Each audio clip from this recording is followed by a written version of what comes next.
ನಮಸ್ಕಾರ ಸ್ನೇಹಿತರೆ. ಭಾರತ ಮತ್ತು ಇಂಗ್ಲೆಂಡ್ ನಡುವಿನ 4ನೇ ಟೆಸ್ಟ್ ಪಂದ್ಯದಲ್ಲಿ ಟೀಂ ಇಂಡಿಯಾ 3ನೇ ದಿನವಾಟದ ಅಂತ್ಯಕ್ಕೆ ಭರ್ಜರಿಯಾಗಿ ಕಂಬ್ಯಾಕ್ ಮಾಡುವ ಮೂಲಕ ಈಗ ಗೆಲುವಿನತ್ತ ಸಾಗಿದೆ. ನಿನ್ನೆ 219 ರನ್ಗಳಿಗೆ 7 ವಿಕೆಟ್ಗಳನ್ನು ಕಳೆದುಕೊಂಡು ಪೂರ್ತಿ ಪ್ರಮಾಣದಲ್ಲಿ ಸಂಕಷ್ಟದಲ್ಲಿ ಸಿಲುಕಿಕೊಂಡಿದ್ದ ಟೀಂ ಇಂಡಿಯಾಗೆ ಧ್ರುವ್ ಜುರೇಲ್ ಅವರು ತಮ್ಮ ಜೀವನದ ಸರ್ವಶ್ರೇಷ್ಠ ಇನ್ನಿಂಗ್ಸ್ ಆಡುವ ಮೂಲಕ ಸಂಕಷ್ಟದ ಪರಿಸ್ಥಿತಿಯಲ್ಲಿ ಟೀಂ ಇಂಡಿಯಾಗೆ ಆಸರೆಯಾಗಿದ್ದಾರೆ. ಹೌದು ಸ್ನೇಹಿತರೆ, ಅದಕ್ಕೂ ಮುನ್ನ ನೀವು ಕೂಡ ಧ್ರುವ್ ಜುರೇಲ್ ಅವರ ಅದ್ಭುತ ಬ್ಯಾಟಿಂಗ್ ಗೆ ಒಂದು ಮೆಚ್ಚುಗೆ ವ್ಯಕ್ತಪಡಿಸುತ್ತಿದ್ದರೆ ಈ ವಿಡಿಯೋಗೆ ಒಂದು ಲೈಕ್ ಮಾಡಿ. ಮತ್ತೆ ನಿಮ್ಮ ಪ್ರಕಾರ ಭಾರತ ತಂಡ ಈ ಪಂದ್ಯವನ್ನು ಗೆಲ್ಲಲು ಯಶಸ್ವಿಯಾಗುತ್ತಾ ಎಂದು ನಮಗೆ ತಪ್ಪದೇ ಕಮೆಂಟ್ ಮೂಲಕ ತಿಳಿಸಿ. ಸ್ನೇಹಿತರೆ, ಭಾರತ ಮತ್ತು ಇಂಗ್ಲೆಂಡ್ ನಡುವಿನ 4ನೇ ಟೆಸ್ಟ್ ಪಂದ್ಯ ಈಗ ರೋಚಕ ಹಂತಕ್ಕೆ ತಲುಪಿದೆ. ಈ ಮಹತ್ವದ ಪಂದ್ಯದಲ್ಲಿ ಟಾಸ್ ಗೆದ್ದು ಮೊದಲು ಬ್ಯಾಟಿಂಗ್ ಮಾಡಿದಂತ ಇಂಗ್ಲೆಂಡ್ ತಂಡ ಜೋಯ್ ರೂಟ್ ಅವರ ಭರ್ಜರಿ ಶತಕದ ನೆರವಿನಿಂದ 353 ರನ್ಗಳಿಗೆ ಆಲ್ಔಟ್ ಆಗಿತ್ತು.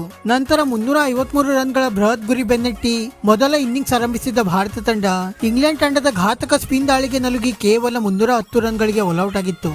ಆದರೆ ಒಂದು ಹಂತದಲ್ಲಿ ಪೂರ್ತಿ ಪ್ರಮಾಣದಲ್ಲಿ ಸಂಕಷ್ಟದಲ್ಲಿ ಸಿಲುಕಿದ್ದ ಟೀಂ ಇಂಡಿಯಾಗೆ ಆಸರೆಯಾಗಿದ್ದು ಹೊಸ wicket keeper batsman Dhruv Jurel ಅವರು. ಅದ್ಭುತ ಬ್ಯಾಟಿಂಗ್ ಪ್ರದರ್ಶಿಸಿದ ಧ್ರುವ್ ಜುರೇಲ್ ಅವರು ಏಕಾಂಗಿಯಾಗಿ ಹೋರಾಟ ನಡೆಸುವ ಮೂಲಕ ಭರ್ಜರಿ 90 ರನ್ ಸಿಡಿಸಿ ಮಿಂಚಿದರು.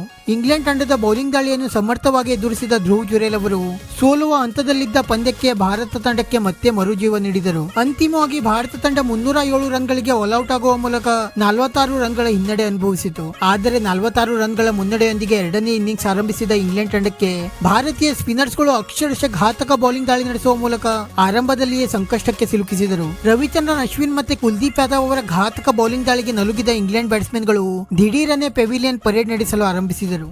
ಇಂಗ್ಲೆಂಡ್ ಪರ ಝ್ಯಾಕ್ ರೌಲಿ ಅವರ 60 ರನ್ಗಳ ಬಿಟ್ಟರೆ ಯಾವೊಬ್ಬ ಬ್ಯಾಟ್ಸ್ಮನ್ಗೂ ಕೂಡ 30 ರನ್ಗಳ ಗಡಿ ದಾಟಲು ಸಾಧ್ಯವಾಗಲಿಲ್ಲ. ಅಂತಿಮವಾಗಿ ಇಂಗ್ಲೆಂಡ್ ತಂಡ ಎರಡನೇ ಇನ್ನಿಂಗ್ಸ್ ನಲ್ಲಿ 145 ರನ್ಗಳಿಗೆ ಆಲ್ಔಟ್ ಆಗುವ ಮೂಲಕ ಭಾರತ ತಂಡಕ್ಕೆ ಗೆಲ್ಲಲು 193 ರನ್ಗಳ ಗುರಿ ನೀಡಿತು. ಆದರೆ ಸದ್ಯ 3ನೇ ದಿನವಾಟದ ಅಂತ್ಯಕ್ಕೆ ಟೀಂ ಇಂಡಿಯಾ ಬ್ಯಾಟ್ಸ್ಮನ್ ಗಳು ಅದ್ಭುತ ಬ್ಯಾಟಿಂಗ್ ಪ್ರದರ್ಶನ ಮಾಡುತ್ತಿದ್ದು ರೋಹಿತ್ ಶರ್ಮಾ ಅವರು 24 ರನ್ಗಳೊಂದಿಗೆ ಬ್ಯಾಟಿಂಗ್ ಮುಂದುವರಿಸಿದರೆ ಯಶಸ್ವಿ ಜೈಸ್ವಾಲ್ ಅವರು 16 ರನ್ಗಳೊಂದಿಗೆ ಕ್ರೀಸ್ ಕಾಯ್ದುಕೊಂಡಿದ್ದಾರೆ. ಭಾರತ ತಂಡಕ್ಕೆ ಇನ್ನೂ ಕೂಡ 152 ರನ್ಗಳ ಅವಶ್ಯಕತೆ ಇದ್ದು ಟೀಂ ಇಂಡಿಯಾ ಬ್ಯಾಟ್ಸ್ಮನ್ ಗಳು ನಾಳೆ ಯಾವ ರೀತಿ ಬ್ಯಾಟಿಂಗ್ ಪ್ರದರ್ಶಿಸುತ್ತಾರೆ ಎಂದು ಕಾದು ನೋಡಬೇಕಾಗಿದೆ. ವಿಡಿಯೋ ಇಷ್ಟ ಆಗಿದ್ದರೆ ಲೈಕ್ ಮಾಡಿ ಮತ್ತೆ ಚಾನೆಲ್ ಅನ್ನು ಸಬ್ಸ್ಕ್ರೈಬ್ ಮಾಡಲು ಮರೆಯಬೇಡಿ.